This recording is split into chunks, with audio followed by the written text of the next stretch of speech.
Have you ever had a well-intended friend tell you before an interview, just be yourself?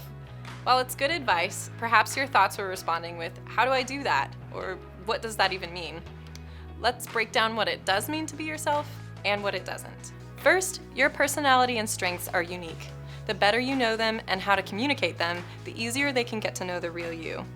The interview is not the time to be shy about how great you are, and we don't want your strengths to get veiled by well-intended humility. Honing these strengths will require some thoughtful reflection and careful choices in how you talk about them and provide examples. Second, authenticity is memorable.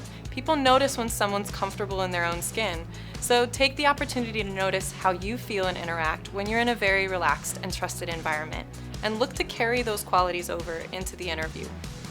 Lastly, remember the goal. The interviewer is looking to get to know you and to determine if you're a good fit for the position, the team, and company's culture. So be your best advocate.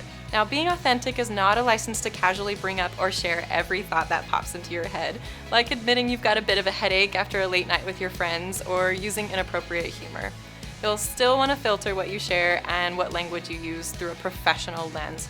It's still you, it's simply the professional you.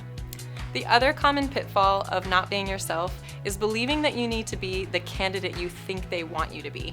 We often create a persona of who we think the interviewer is looking for and try to mold ourselves into that. But this can cause us to be less honest, less vulnerable, and yes, less authentic. All the things that build strong human connection. We have 5 quick tips for connecting and being yourself in the interview. 1. Know your audience. Part of creating an environment for a great conversation is knowing who you're talking to. You wouldn't want to ask the same types of questions to someone in the HR department versus an engineer. Find out their title and what department they work for in advance if possible, and adjust your questions accordingly.